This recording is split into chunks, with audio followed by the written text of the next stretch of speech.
નગરપાલિકા બનાવવા અથવા સુરતમાં સમાવવા તાલુકા પંચાયત વિપક્ષ નેતા જેડી કથિરિયાની માંગ.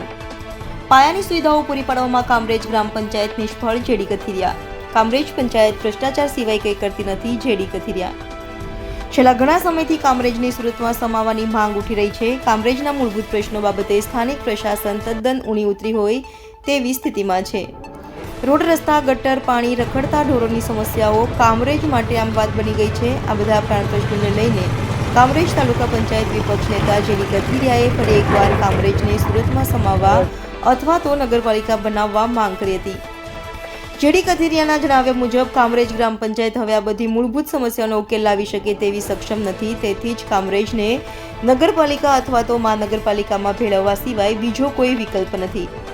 જેડી કથિરિયાએ આરોપ લગાવ્યો હતો કે કામરેજ પંચાયત ભ્રષ્ટાચાર સિવાય કંઈ કરતી નથી. લોકો ખૂબ જ મોટી માત્રામાં હેરાન થાય છે.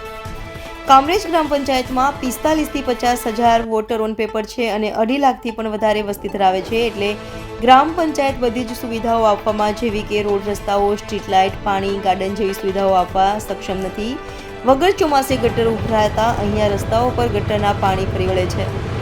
રખડતા ઢોરનો ત્રાસ ખૂબ મોટી સંખ્યામાં છે. રોડ, રસ્તાની હાલત એકદમ દયનીય છે. લોકો ત્રાસી ગયા છે.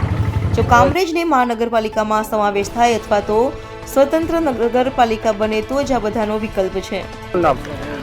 મારું નામ જેડી કથિરિયા, કામરેજ તાલુકા પંચાયત વિપક્ષ નેતા. જે તમારા મત વિસ્તારમાં ગટરિયા પાણી ઉભરાઈ રહ્યા છે, કયા પ્રકારે તમારી રજૂઆતો અને કેટલી તકલીફો સ્થાનિકોને?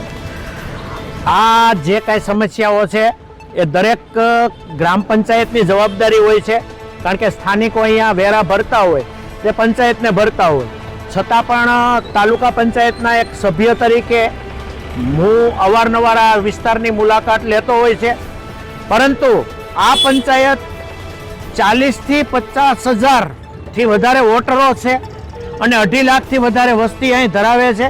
એટલે પહેલાં તો આ ગ્રામ પંચાયત આજે પૂરું જે સુવિધાઓ આપી શકે એવી કોઈ સક્ષમ પંચાયત નથી અને પંચાયત ભ્રષ્ટાચાર સિવાય કાંઈ વસ્તુ કરતી નથી. લોકોને કેટલી તકલીફો પડે છે? લોકોને આ વિસ્તારની અંદર સ્ટ્રીટ લાઇટ, રોડ, રસ્તા અને ગટરો આની ખૂબ મોટી સમસ્યાઓ છે.